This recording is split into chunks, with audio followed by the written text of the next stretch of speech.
25 సినిమాలు రిలీజ్‌కి రెడీగా ఉన్నాయి. బాలకృష్ణ గారితో, పవన్ కళ్యాణ్ గారితో సినిమాలు చేస్తున్నారు. ఇంకేం గావాలండి లైఫ్‌లో మీకు? మీ గోల్ ఏంటి గాంధీ గారు? బాలకృష్ణ గారితోను, పవన్ కళ్యాణ్ గారితో మొన్న ఈ ఓజీ చేశా 15 అదే రోజులు. 15 రోజులు డైరెక్ట్‌గా ఆయనతోనే సీన్‌లన్నారు. ఆయనతో 3 సీన్లు ఉన్నాయమ్మా నాకు. ఎట్లా ఉంటారండి పెద్ద పెద్ద స్టార్స్ సపోర్టింగ్ యాక్టర్స్ చేసేవాళ్ళ దాంతో? అంటే యూజువల్లీ చెప్తూ ఉంటారు వీళ్ళు చాలా కలివిడిగా ఉంటారు, వీళ్ళు చాలా గ్రౌండెడ్‌గా ఉంటారని. కానీ స్క్రీన్ మీద వాళ్ళని చూస్తే చాలా గంభీరంగా, హీరోయిక్‌గా అమ్మో ఇంత పెద్ద హీరోనా? పాత్ర స్వభావం అది. ఆ! కానీ ఇక్కడికి వచ్చినప్పుడు మామూలుగా అందరితో మాట్లాడతారమ్మా, అదేమి కాదు. కానీ ఇప్పుడు నా ఉద్దేశం నేనేమో అక్కడికి వెళ్ళిన తర్వాత వాళ్ళని డిస్టర్బ్ చేయడం నాకు ఇష్టం ఉండదు. ఎందుకంటే వాళ్ళు దాని మీద కాన్సన్ట్రేషన్ పెడతారు కదా. వచ్చినప్పుడు ఆ సీన్ ఎలా చేయాలి ఏంటి వాళ్ళు కూడా అదే ఆలోచన ఉంటుంది కదా. ఇంకా పవన్ కళ్యాణ్ గారు అయితే రాజకీయాలు హడావిడి ఉంటుంది కదా. ఆ సీన్ ఏదో చేయటం పక్కకు జరగటం అంతే.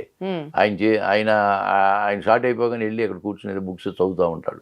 ఏమన్నా పలకరిస్తే చక్కగా మాట్లాడతాడు. కానీ నేను ఎక్కువ డిస్టర్బ్ చేయటం, వాళ్ళతో ఫోటోలు దిగటం ఇటువంటి ఇంతవరకు చేయలేదు. బాలకృష్ణ గారు ఇక్కడ అంతే. ఆయన వస్తాడు, డైరెక్టర్ ఏం చెప్తే అది చేస్తాడు. ఇంకా అది ఆయన ఓన్గా ఏం చెప్పడు అసలు. డైరెక్టర్ గారు ఏం చెప్తే అది చేసుకుని పక్క జరుగుతాడు అంతే ఆయన. సో ఇలాంటి పెద్ద పెద్ద స్టార్స్ నుంచి మాలాంటి వాళ్ళు, నెక్స్ట్ జనరేషన్ వాళ్ళు నేర్చుకోవాల్సిన అంశాలు ఏముంటాయండి? Discipline, time punctuality, discipline. 9కి షూటింగ్ స్టార్ట్ అంటే 9కి వచ్చేసి రెడీ అయిపోయి మేకప్ తో ఉంటారా? ఇప్పుడు చిరంజీవి గారు చేశాను, 6 సినిమాలు చేశాను. చిరంజీవి గారు సెట్కి వచ్చాయంటే రాగానే ఆయన యాక్టివిటీ ఏంటి నేను గమనిస్తూ ఉంటా. వస్తాడు, క్యారవాన్లోకి వెళ్తారు, వెళ్ళగానే అసిస్టెంట్ డైరెక్టర్ సీన్ తీసుకెళ్తాడు. ఆయన మేకప్ సీన్ చదువుకుంటా ఉంటాడు. చదువుకుని కిందకు వచ్చి ఒకసారి 2 సార్లు చూసుకుని చేసేస్తుంటాడు. మరి అన్ని 157 సినిమాలు చేసిన ఆయనే అంత డిసిప్లిన్గా చేస్తున్నప్పుడు నిన్న కాక మొన్న వచ్చిన వాళ్ళు మేము ఎలా చేయాలి? మీరేంటి, మీరు నిన్న కాక మొన్న వచ్చిన 150 సినిమాలు చేస్తారు కదా.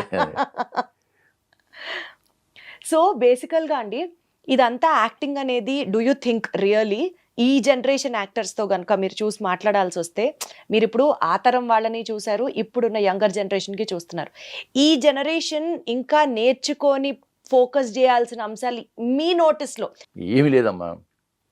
ఏ జనరేషన్ అయినా, ఏ హీరో అయినా ఆ టైం పంక్చువాలిటీ, డిసిప్లిన్ కానీ మెయింటైన్ చేస్తే 4 కాలాల పాటు ఫీల్డ్లో నిలబడతారు. డిసిప్లిన్ ఒక్కటే మోస్ట్ ఇంపార్టెంట్. ఎస్, డిసిప్లినే. ఎందుకంటే ఒక ప్రొడ్యూసరు కొన్ని కోట్లు ఖర్చు పెట్టి సినిమా తీయడానికి రెడీ అవుతాడమ్మా. 9 గంటల కాల్ షీట్, 9 గంటల షార్ట్ పడాలి అంటే హీరో కానీ హీరోయిన్ ఎవరిని వచ్చి 9 గంటలు రెడీగా ఉండాలా? లేదా నేను 10 గంటలకు వస్తాను, 11 గంటలకు వస్తాను, ఈ లోపల ఎంత లాస్ అవుతుంది టైం? బడ్జెట్ పెరిగిపోతుంది కదమ్మా. 10 కోట్లు బడ్జెట్ పెట్టి అనుకోండి, ఇలా లేట్ చేయటం వలన 15 కోట్లు 20 కోట్లకి వెళ్తుంది. నిర్మాత చుక్కలు చూడాల్సి వస్తుంది. ఇటువంటి ఇబ్బంది పెట్టకూడదు. అలా గనక ప్రతి ఆర్టిస్టు డిసిప్లిన్గా చేయగలిగితే సినిమాలు అనుకున్న టైంలో అయిపోతాయి, షూటింగ్ అయిపోతుంది. ఎంత తొందరగా అయితే రాఘవేంద్రరావు గారు డైరెక్షన్ నేను చేశా. రాఘవేంద్రరావు గారు నేను బాగా తెలుసు ఆయన్ని, నన్ను బాగా పలకెత్తాడు. ఆయన సినిమాలు నేను చేశాను. నేను ఆయన ఒక 60 రోజులు కానీ కాల్ షీట్లని పెట్టుకున్నారంటే ఆయన 55 రోజుల్లో కంప్లీట్ చేస్తాడు సినిమా. ఆయన ఇంకా ముందుగానే ముందు ఒక 5 రోజులు ముందుగానే చేసేయండి, నిర్మాతకి ఎంత కలిసి వస్తుందమ్మా? అది అంటే ప్రొడ్యూసర్ ఫ్రెండ్లీగా ప్లాన్ చేసుకొని చెయ్యాలా? చేస్తే నిర్మాతకి బాగుంటుంది. నిర్మాత పచ్చగా ఉంటే 10 మంది పచ్చగా ఉంటారు. అంతేగా, అది ఆ యూనిట్ అందరూ బాగుంటారు. అది. సో బేసికల్గా మీ యాక్టింగ్ ఇప్పుడు ఎంత కాదనుకున్నా, ఇందాక మీరు అన్నట్లు స్టేజ్ మీద ఒకలాంటి యాక్టింగ్ చేయాలి, టీవీకి అయితే ఒక యాక్టింగ్ ఉండాలి, సినిమాకి అయితే ఇంకా రిఫైన్డ్ యాక్టింగ్ ఉండాలి. ఎంత కాదనుకున్నా మన బేసిక్స్ అంటే మీరు అప్పటి నుంచి చూస్తున్నారు కాబట్టి మీ యాక్టింగ్ స్కిల్స్లో సీరియల్లో స్టేజ్ ఇంపాక్ట్ ఎక్కువ ఉంది అని అనుకుంటే, ఎప్పుడన్నా ఎవరన్నా మిమ్మల్ని అన్నారా ఆ kind of old school of acting కాదు, ఇప్పటి విధంగా ఇట్లా మారాలి, మీరు ఇంకా ఇంకొంచెం టెక్నాలజీ ఇంకొంచెం అడ్వాన్స్ అవ్వాలి, అట్లా మీకు ఏమైనా సజెషన్స్ వచ్చాయా? ఏమి సజెషన్ రాలేదమ్మా. ఎందుకు రాలేదంటే నేను వెళ్ళగానే అడుగుతా, అసలు ఎలా చేయాలి ఏమిటి చెప్పండి సార్, మీరు ఎలా చెప్తే అలా చేస్తానన్నా అనుకోండి, వాళ్ళు చెప్పినట్టు చేస్తున్నప్పుడు ఇంకా నాకు దాని వేరే విమర్శ ఏముంది, ఇంకా రాదు కదా. కాబట్టి వాళ్ళు చెప్పినట్లే చేస్తాను ఇంకా నేను. అలా కాదు సార్ ఇలా చేస్తే బాగుంటుందేమో చూడండి అని చెప్పి మన ఓన్గా ఏదన్నా డిసిషన్ తీసుకుంటే నేను అడుగుతాను. నేను బాగుందండి చేయండి అంటారు, చేస్తాం అంతే. ఇంకా అక్కడ కాంట్రవర్సీ అనేది లేదు ఇంకాను. సో అసలు నో పాయింట్ ఆఫ్ కాంట్రవర్సీ. అదేలేండి, అసలు చాలా క్లీన్ స్లేట్ ఉన్నటువంటి అసలు యాక్టర్ మీరు. అసలు no controversy, no back talks, అంతే. No remarks at all. Time కూడా చాలా పర్ఫెక్ట్ టైం అమ్మ నాది మెయింటెనెన్స్ ఇంతవరకు ఈ డ్రామాలో కానీ సీరియల్లో కానీ సినిమాలో చేసినప్పుడు 8 గంటలకు ఉండమంటే 7:30కి నేను రెడీగా ఉంటాను అంతే. ఏనాడు మిస్ అవ్వాల నేను, టైం అనేది ఏనాడు మిస్ కాను. మరి ట్రావెల్ చేయాల్సి వస్తుంది, ఓవర్ నైట్ ముందే మనం షూట్ చేయాల్సి వస్తుంది. మీకు ఎలా వస్తుంది గాంధీ గారు అంత శక్తి? అట్లాగేంటమ్మా మరి, అది దాని మీద ఇంట్రెస్ట్, అదే ఫ్యాషన్ మనకి. ఇప్పుడు నటనే మనకి దైవం. అటున్నప్పుడు మనం 12 గంటలు రమ్మన్నా అనుకోండి, 11 గంటలకి రెడీ అయ్యి కూర్చుంటే ఏమవుతుంది? ఎందుకు లేట్ చేయాలన్నా, ఎందుకు లేట్ చేయాలి? చేసేది ఏముండదు, ఇంట్లో కూర్చొని చేసేది ఏముందో అక్కడే కూర్చుంటాం. ఇప్పుడు నాకేదో రైల్వే స్టేషన్ రైలుకి వెళ్ళాలనుకోండి, 10 గంటల రైలు అంటే నేను 9 గంటలకు వెళ్ళి కూర్చుంటా. ఏదో ఇంట్లో కూర్చొని ఏం చేస్తాము? అందుకే టైం పంచాలిటీ చెప్తున్నారు తెలుసా మీరు అసలు. అంతేనమ్మా, నిజంగా ఈరోజు పిల్లలు కూడా అదే చెప్తా నేను. మా మనవరాళ్ళు కానీ వాళ్ళకి కానీ అదే చెప్తా. టైం అంటే ముందు 15 గంట ముందు ఉండాలమ్మా. టైం పంక్చువాలిటీ మెయింటైన్ చేసిన వాళ్ళకి జీవితంలో డిసిప్లిన్ అనేది వస్తుంది. అది నా అభిప్రాయం. సూపర్. అసలు మీరు అందుకనే అంత సక్సెస్ఫుల్ గా సెకండ్ ఇన్నింగ్స్ అయినా సరే హిట్ మీద హిట్ కొడుతున్నారు అంతే. నెక్స్ట్ అండి, మీరు ఇప్పటికే చాలా వేరీడ్ రోల్స్ చేసి ఉంటారు కదా, ఈ పాత్ర నేను చేస్తే బాగుండు అని మీరు వెయిట్ చేస్తున్న రోల్ ఏమన్నా ఉందా ఇంకా? విలన్ క్యారెక్టర్స్ అమ్మా. అవును, విలన్ క్యారెక్టర్. నాకు హను రాఘపూడి గారు నాకు మంచి వేషం ఇచ్చారు. నేను కృష్ణ గారి గారు ఆల్రెడీ ఆ సినిమాలో మీది విలన్ క్యారెక్టర్ కదా, అంటే నెగిటివ్ షేడ్. నెగిటివ్ షేడే, కొన్ని కామెడీ నెగిటివ్ ఇచ్చాడు. దానికి సినిమాకి మంచి పేరు వచ్చింది, నాకు కూడా మంచి పేరు వచ్చింది. కానీ main through out villain character కూడా నాకు ధైర్యం చాలే. మన డైరెక్టర్స్కి, నిర్మాతలకి ఇస్తే మాత్రం ఎరగదేద్దామని అనుకుంటా నేను. ఎవరు ఇవ్వట్లేదు.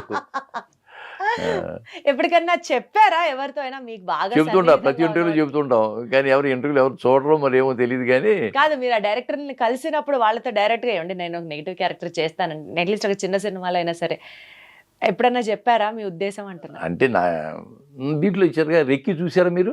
రెక్కి నేను చూడలేదు. అయ్యో, G5లో రెక్కి అమ్మ, దాంట్లో విలనే, సైలెంట్ విలను, మెయిన్ క్యారెక్టర్ నాదే. చాలా మంచి పేరు వచ్చింది దానికి. 16 కోట్ల వ్యూస్ వచ్చినాయి దానికి.